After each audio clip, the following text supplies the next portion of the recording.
Last time we spoke about the Battle of the Daku Forts and the siege of Tientsin. The Allied admirals gave an ultimatum to the Qing to hand over the Daku Forts, which they declined. The Western navies attacked the Daku Forts, officially beginning a war with the Qing dynasty.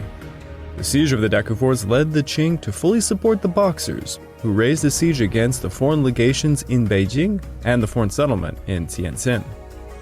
The foreign community at Tientsin found themselves surrounded by 30,000 Boxers and 15,000 Qing soldiers, with only 2,400 troops of various nationalities to defend them. The siege was grueling, and the Chinese forces nearly overran them all, but the Allies were able to hold on until reinforcements arrived from the Daku Forts.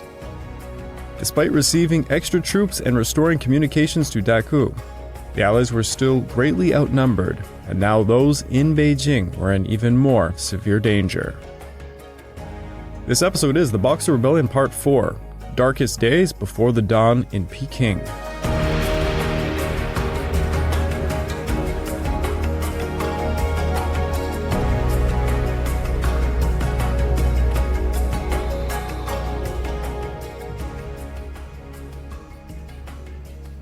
Welcome back to the Fall and Rise of China podcast. I'm your dutiful host, Craig Watson. But before we begin, I just want to remind you all, this podcast is only made possible through the efforts of Kings and Generals over at YouTube. Perhaps you want to learn a bit more about the history of Asia? Kings and Generals has an assortment of episodes on the history of Asia and so much more, so go give them a look over at YouTube. So please subscribe to Kings and Generals over at YouTube and continue to help us produce this content by checking out www.patreon.com/kingsandgenerals. And hey, don't forget about our sister podcast over at the Pacific War Week by Week podcast, written and narrated by me. And if after all that you are still hungry for some more history, why don't you check out my personal channel, the Pacific War channel, over at YouTube. Over there, I'm just about to release a historic film review of the film Oppenheimer. Also, please check out my Patreon account at www.patreon.com/thepacificwarchannel for exclusive podcasts. The latest exclusive podcasts have been a two-part series on Emperor Hirohito's failures and responsibilities during the war years. Check it out, it'll mean a lot to me. Much of China's National Library, the Hanlin Academy, and other buildings have been burnt down by the Boxers. Firefighter teams did their very best to try and stop the fires, which threatened to spread towards the British legation. Countless irreplaceable books had perished in those fires. Within the legation quarters, they all awaited Seymour's rescue force eagerly, none knowing the truth that he had been forced to withdraw. On June the 24th, Qing forces deployed a 3-inch Krupp gun on the charred Changmen, the gate opposite of the Forbidden City. They began firing shells into the legation quarters, some managing to hit the British legation. Then the Chinese turned their attention to the Fu Palace, guarded by Lieutenant Colonel Goroshiba with a small force of Japanese soldiers. A part of the Fu's walls were breached, allowing Boxers and Qing soldiers to swarm in. They were met with Japanese riflemen behind loopholed barricades who unleashed volleys upon volleys on them.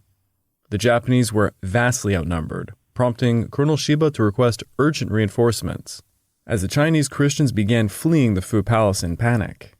The fleeing Christian Chinese soon realized that it was even more dangerous outside the Fu than in, and they quickly scrambled back. A detachment of Americans and Germans dashed along the Tartar wall behind their legations, scattering the enemy before them back towards the Changmen, as they made their way to help the Japanese at the Fu Palace. The Americans, under the command of Captain John T. Myers, with aid from Chinese Christians, managed to build a breastwork across the width of the wall, while the Germans built their own fortification. Their positions were about 500 yards apart, a critical defense to deny the enemy access to the Tartar wall. And just yards in front of them were the Chinese barricades. Boxer corpses lay in heaps, with the hot sun bearing down upon them just feet away from most of the legation defensive lines. The stench was putrefying. Gangs of Chinese laborers would risk their lives tossing corpses over the walls when they could. During the evening of the 25th, as the sun was dying down, British author Bertram Lennox Simpson recalled this. The sun was sinking down slowly towards the west, flooding the pink walls of the imperial city with a golden light and softening the black outline of the somber Tartar wall that towers so high above us, when all around our battered lines the dropping rifle fire drooped more and more, until single shots alone punctuated the silence. All of us listened attentively, and presently on all sides the fierce music of the long Chinese trumpets blared out, uproariously, blare, blare, sobbing on a high note, tremulously, and then boom, boom, suddenly dropping to a thrilling basso prometimezzo. Gunfire suddenly ceased and created an eerie silence. The foreign troops watched with suspicion from their barricades as the Chinese departed their barricades. A giant white placard then appeared on the North Bridge. It was an imperial edict announcing, "In accordance with imperial orders to protect the foreign ministers, firing shall be stopped at once." The placard also stated a dispatch should be delivered to the Qing Canal Bridge, so the defenders sent one extremely nervous Chinese laborer with a written note over. The man was so scared, when the Qing troops began chanting at him, he simply bolted back. The foreign community were baffled. Why was there now a ceasefire? Was it some sort of hoax? Was Seymour's force already here? Some felt safe enough to go atop the walls and look into the city. Lennox Simpson was one of them, and he had this to say of the scenery.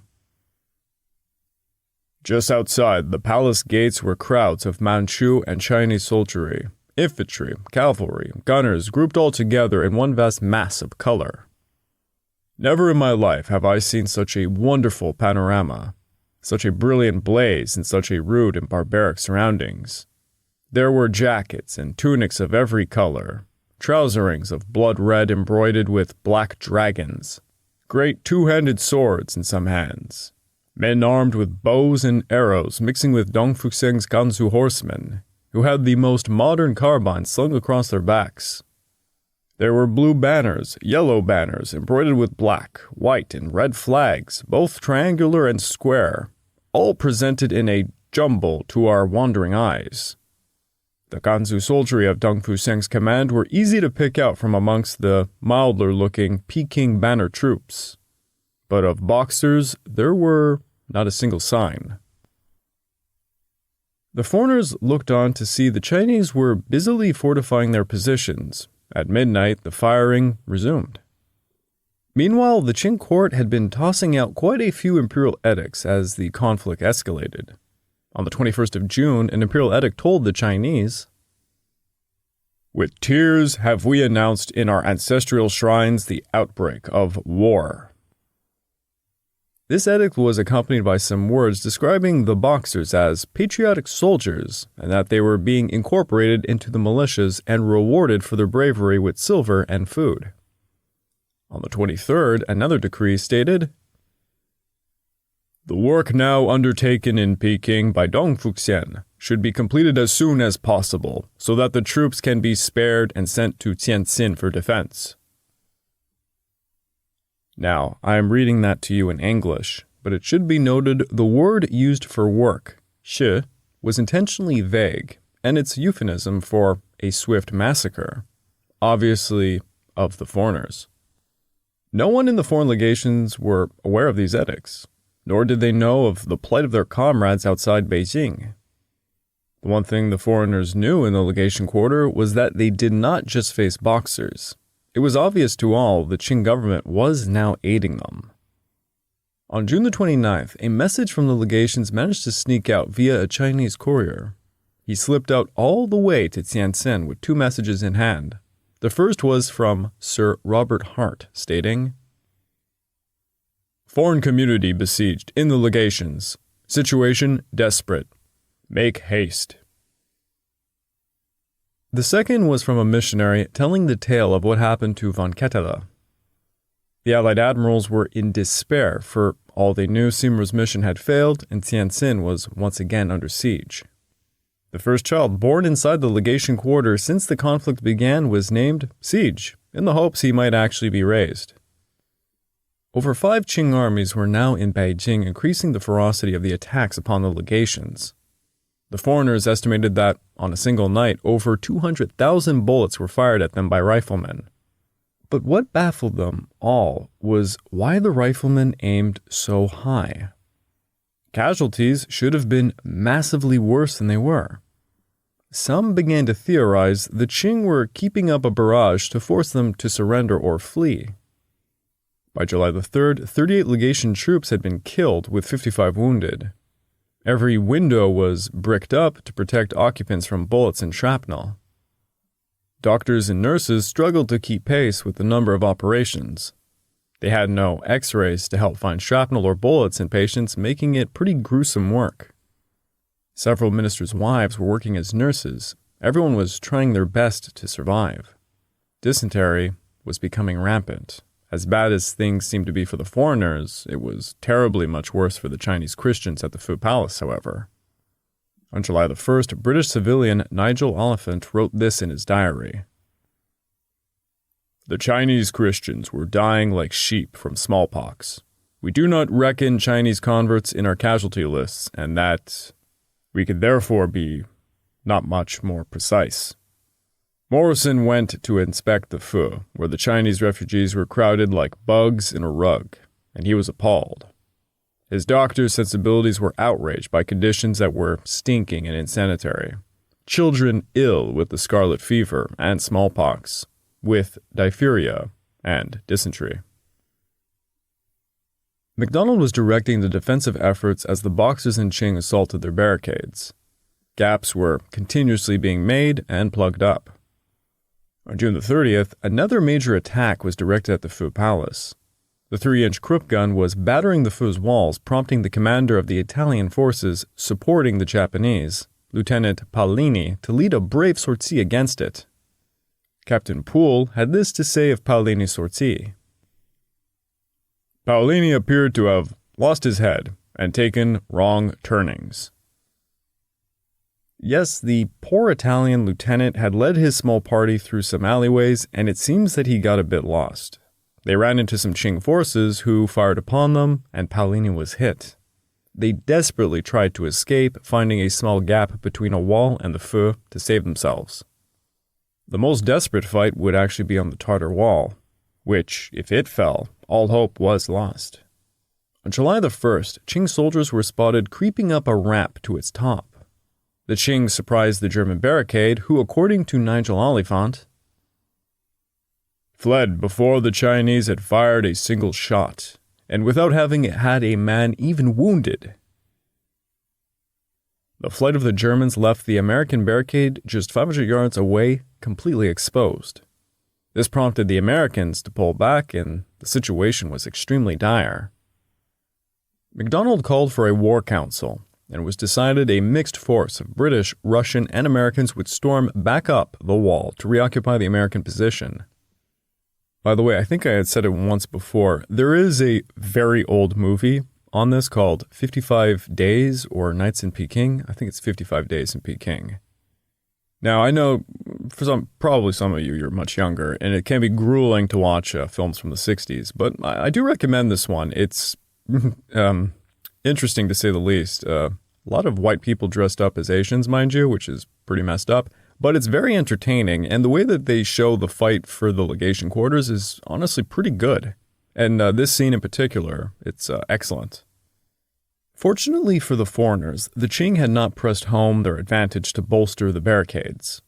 On July the 3rd, the men gathered under a bell tower, and Captain John T. Myers, who would lead the assault, made a speech as told to us by Nigel Oliphant. Because it was so utterly unlike what a British officer would have said under similar circumstances.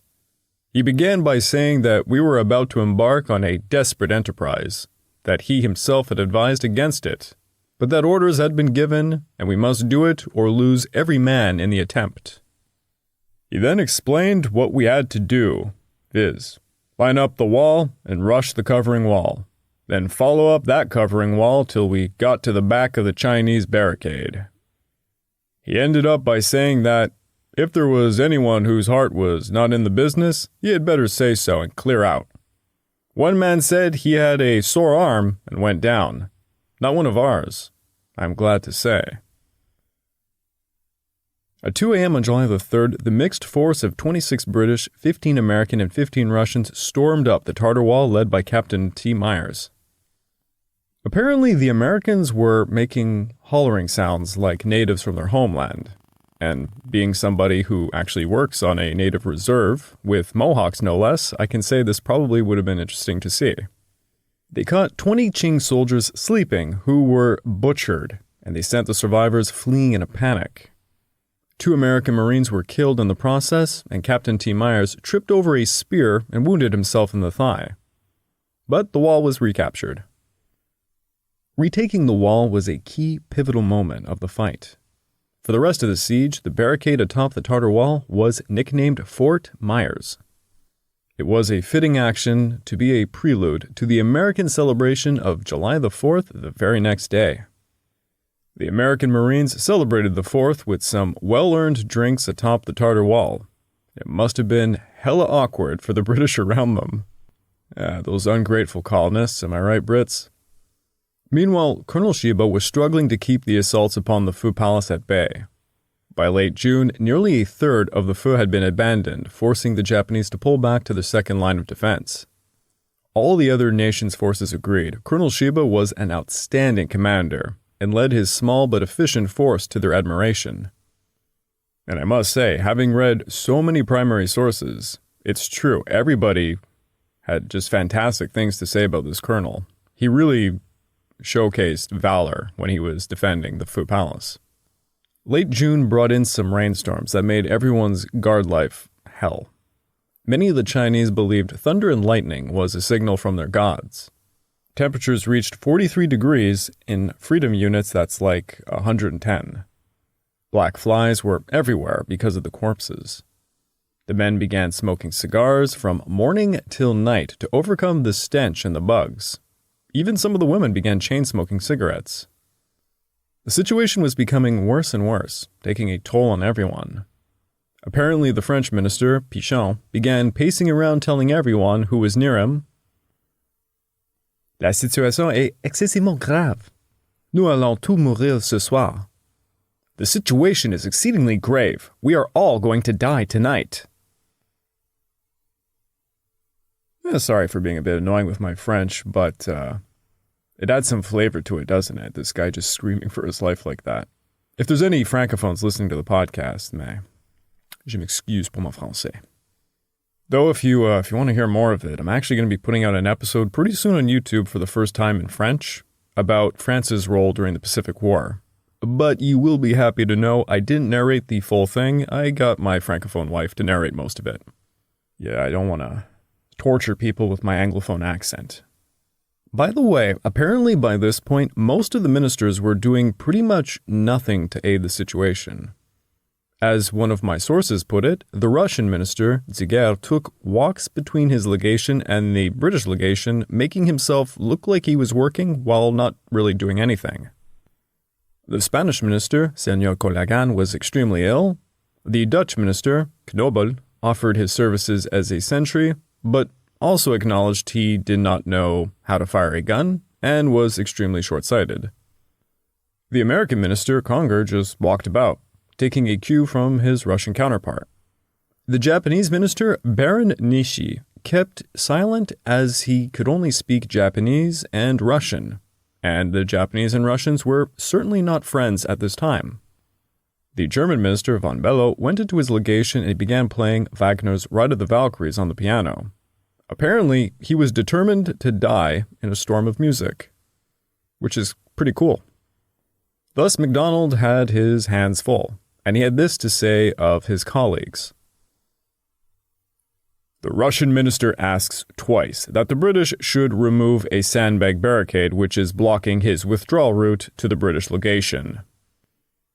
I replied that we were being heavily attacked from the north and can spare no men for this duty. Indeed, I may have to call upon you and Mr. Conger for help to repulse this attack, so please have some men ready. Mr. Conger commented, "We have the heaviest attack we have ever had here, and every man is engaged." At 2:30 p.m., MacDonald wrote this, "It is absolutely essential that the Phu Palace should be held at all hazards. I hope, therefore, you will order over as many men as possible." The response from the Russian minister was, "I am sending you my last 10 men, but I must have them back as soon as you no longer need them." Being the middleman to all of this was certainly not the best logical setup. At one point, the Chinese turned their 3-inch Krupp gun upon the Union Jack flying over the British legation's gateway. 3 shells hit the gateway, and 1 went over, hitting the tennis court. It was decided the flag was too provocative, and MacDonald had it hauled down. Luckily for British pride, the Chinese turned their attention to other targets, thus MacDonald cancelled the order to haul it down. Aside from mediating between all the other nations, MacDonald was greatly frustrated by the lack of news from the outside.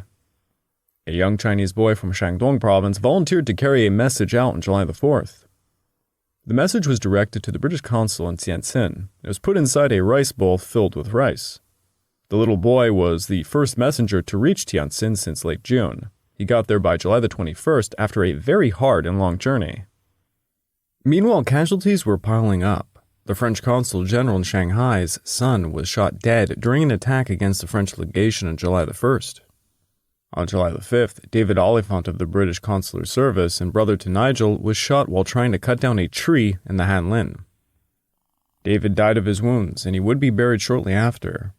On the 8th, Austrian Captain von Thommen, the Chaos Maker, was hit by a shell burst that took him in the chest, killing him instantly. Funerals were becoming a daily thing whenever the enemy would let up their attacks. By early July, the shelling began to concentrate upon the French legation. To make matters even worse, there were rumors the Qing were sapping mines towards the French legation. 2 Qing soldiers were then caught and interrogated by Paul Pilliot, an archaeologist and member of the French Volunteer Corps, who recounted, "We killed 2 prisoners with rifle shots and with bayonets. One said little of significance. The other revealed without being asked the existence of a mine being dug in the east." The Qing began aiming 4- and 8-pound guns at the British legation, some shots piercing its walls. After the first week of July, the defenders were in despair, finding the ammunition was running low. They had 14 shells left for the Italian 1-pounder artillery piece that had been deployed all over the legation. In desperation, a munitions expert from the HMS Orlando began melting down pewter vessels, teapots, candlesticks, vases, and such, to make conical shot fitted with old copper shell casings. The defenders also began filling fireworks with nails and scrap iron. Pretty innovative stuff, if you ask me. By this point, the Qing had only brought to bear 10 artillery pieces into the siege, and they were antiquated at that.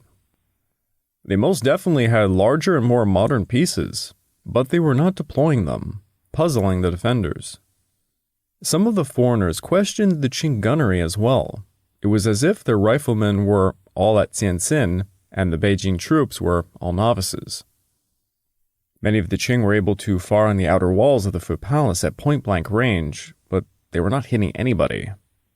The Qing barricades were getting closer and closer as the defenders could physically see them mining. On July the 7th, the defenders came across a rusty old muzzle gun which looked like it came from the Second Opium War. Most likely, it was just an old Qing iron cannon. To everyone's surprise, it still worked, and an American gunner, Sergeant Mitchell, cleaned it up and outfitted it with some Russian shells, to which it fired. The new gun was not very accurate, had terrible recoil, and made a ton of black smoke whenever it shot. But it was another artillery piece, and it could fire upon the Qing barricades to great effect. It is alleged Empress Dowager Cixi would go on the record to state to a minister that the cannon was so noisy it kept her awake during her afternoon naps. The rickety old cannon was nicknamed the International. Meanwhile, over in Tientsin, Boxers were continuing to terrorize the Chinese Christians and any unfortunate Chinese who had any connections to the foreigners. The river nearby was said to be clogged with mutilated bodies and human limbs. In early July, a photographer named James Rackleton was sent to China to record the Boxer Uprising, and he had this to say of his travels over to Tientsin. Many mud villages were passed, from most of which the inhabitants had fled back into the country. We were constantly passing dead bodies floating down, and on either bank of the river, at every turn, hungry dogs from the deserted villages could be seen tearing at the swollen corpses left on the banks of the ebb tide. It was 40 miles of country laid waste, deserted homes, burned villages, along a river polluted malodorously with human putrefaction. When Shackleton made it to Tientsin on July the 5th, he saw buildings in shambles, barricades, smoke, and corpses floating in the river. The Qing continued their bombardment of the foreign settlement at Tientsin, and snipers made potshots all day. The reinforcements from Daku had reached Tientsin on June the 23rd, but they were not nearly enough to lift the siege. The Qing were firing 3- and 4-inch quick-firing guns from within the Chinese part of the city. Casualties were mounting to around 20 a day. The foreigners stuck within the siege heard rumors that there was a conflict between the force of Nie Shicheng and the Boxers. Apparently, they were not a united front. According to one reporter, Nie Shicheng had deliberately put himself in danger because he believed the orders coming from the Qing court were impossible to fill. Vice Admiral Seymour was no longer in command at Tientsin, and a lot of disorderly conduct would be found. Take, for example, one instance where some French sentries left their position, exposing the position of some nearby British Indian Sikh guards. Herbert Hoover, who was right there and saw it, had this to say about what he saw. Not knowing what it meant for other than traitors to run under attack without orders, the Sikhs set about exterminating the squad of Frenchmen, which only the most frantic commands of an English officer prevented. With the arrival of over 10,000 reinforcements to Tientsin from Daku, people were breathing easier, but they were by far not crack troops. Many were just sailors. The new forces managed to seize 2 Qing arsenals nearby Tientsin, aiding their situation significantly. But all knew their job was to lift the siege and lift it quickly for their comrades in Beijing, because they were in a lot of peril. By July the 9th, when Seymour's rescue party still was not in sight, the foreigners in Beijing began to doubt it was still coming. In fact, that very day, a Christian Chinese messenger was sent into the city and returned with some very bad news. He told them all Emperor Guangxi and Empress Dowager Cixi were still in the capital and that nothing was known about approaching foreign forces. Everyone fell into despair. Also on that day, the British government sent a warning to the Qing envoy in London that his government would be held personally guilty for any damage done to the foreigners in Beijing. July the 13th, which, yes, was a Friday, was a truly grim day for those under siege in Beijing. As dawn rose, the Fu Palace was met with shell fire from the Krupp gun. The Japanese and Italian guards were dodging a hailstorm of shells and shrapnel. The buildings all around were burning and collapsing. Colonel Shiba was forced to order a retreat. He originally set up 9 lines of defense, but they had fallen back to the very last one. No one could blame him. He had led his men fanatically. Captain Poole went on the record to say, "I put Colonel Shiba on a golden pedestal for endurance and perseverance." At 4 p.m., the Qing attacked from all sides. The alarm bell went off as MacDonald frantically gave orders for men to dash to the most vulnerable positions. MacDonald was about to order the Russian Marines over to the Fu Palace when he received word from Colonel Shiba that he had regained his hold over it yet again. It was at that exact moment the German secondary secretary, von Bergen, screamed the German legation was nearly overrun. The Russian Marines rushed over in the nick of time to meet some Gansu troops charging in. The Russian and Germans, led by Lieutenant von Soden, countercharged with bayonets, driving them off in melee combat. Then, as the evening was coming on, a tremendous explosion was heard and the earth around them all shook. 2 mines had been exploded under the French legation. The blast completely destroyed the second secretary's house and the minister's house and killed 2 French sailors as it collapsed. But it would be the Qing who suffered the most, as they had misjudged the force of the blast. The foreigners would watch throughout the night as they were frantically digging tunnels out trying to save countless who got buried alive. Qing carts carried away perhaps 30 bodies from the crater. With the legation so battered, many predicted the French would be forced to pull back to the Hôtel du Peking. In the meantime, in the Hanlin area, Captain Poole led a small group through some broken-down walls to take up a position in the ruined library. They were so close to the Qing soldiers they could hear them complaining to another about terrible rice rations. Although there was no breakthrough, and many Qing had died in the blast, the French legation in the Phu Palace had shrunk considerably. 5 men were dead and 10 were wounded. The most important position, the Tartar Wall, had Captain Newt Hall replacing the wounded Captain Myers to command the U.S. Marines. The Marines were all suffering from diarrhea, and they were drinking quite a lot. Yes, in a lot of the primary sources, you do hear about how the U.S. Marines were getting drunk pretty much all the time. On July the 14th, a Chinese messenger who had been sent out on the 10th returned. He had been captured by some boxers and beaten quite badly before he was grabbed by some Qing forces working on behalf of Prince Ching. They helped him recover, and Prince Ching gave him a message that blamed the attacks on the legation's actions and that of the foreigner soldiers at Daku. It advised any ministers still alive to come take the protection of the Zhongli men, promising them safe conduct as long as they did not bring armed guards to accompany them. As you can imagine, the message was not trusted one bit. However, 2 days later, the French took a Qing soldier prisoner, and he told them there was conflict between Prince Duan and Prince Ching.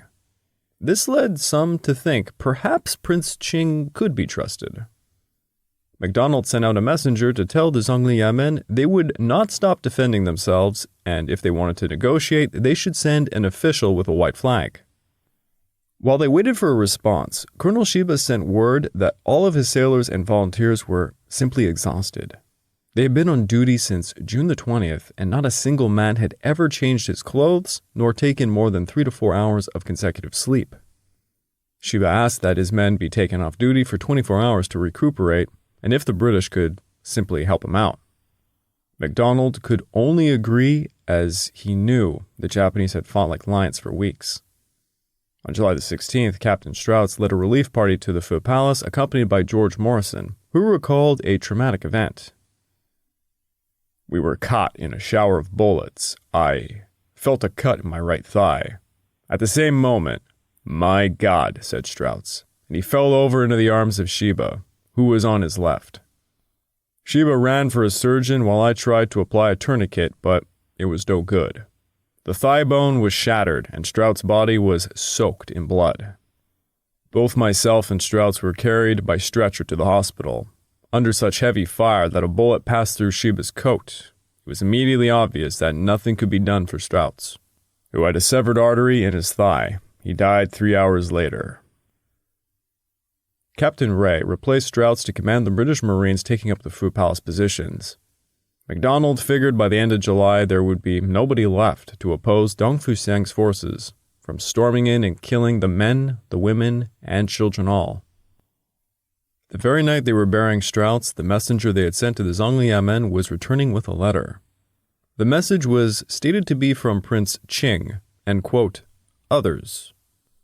It begged the ministers to refrain from attacking the Qing soldiers and promised their government would, quote, "continue to exert all its efforts to keep order and give protection." The messenger also carried a cipher telegram for Conger, the official from the United States, reading, "Communicate tidings bearer." It had no date, no indication of who it was from, but it was the first communication received from the outside world since mid-June. Conger wrote a cipher response stating, "For 1 month we have been besieged in British legation under continued shot and shell from Chinese soldiers. Quick relief only can prevent general massacre." The next day, Conger found out the telegram had been sent on June the 11th and was transmitted by the Qing envoy to Washington, Wu Qingfang. When Washington received Conger's message, they assumed it was a forgery and that all the foreigners had already been massacred. By mid-July, most of the world assumed the foreigners in Beijing were actually dead. In fact, many of the newspapers wrote of how everyone had died and even made obituaries for some of the ministers. Many news outlets would be embarrassed come August when it became known the foreigners were still alive and fighting. MacDonald replied to the message from Prince Ching, A.Al., by suggesting a ceasefire might be a good way to show some goodwill. Prince Ching agreed, and he gave the ministers assurance there would be no fighting and a truce would begin on July the 17th. The foreigners were in shock. What was to happen next? I would like to take this time to remind you all this podcast is only made possible through the efforts of Kings and Generals over at YouTube. Please go subscribe to Kings and Generals over at YouTube and continue to help us produce this content by checking out www.patreon.com/kingsandgenerals. And hey, don't forget about our sister podcast over at the Pacific War Week by Week podcast, written and narrated by me. And if after all that you were still hungry for some more history, why don't you check out my personal channel, the Pacific War channel over at YouTube. Over there, I just released an episode on the Ramree Island Massacre myth, where allegedly, nearly 1,000 Japanese soldiers were attacked and eaten by saltwater crocodiles. It's not actually true. Also, you can check out my Patreon at www.patreon.com/thepacificwarchannel for exclusive podcasts. Want to hear me talk about something else than the history of China or the Pacific War? Maybe something on the downfall of the Roman Republic? Well, become a patron and just vote on it. The darkest days come just before the dawn, as they say. The foreign defenders within Beijing were barely holding on, losing men, food, and ammunition. Then, as if a miracle, the Qing provided them a truce. Or was it all some foul trick to finally deal the killing blow?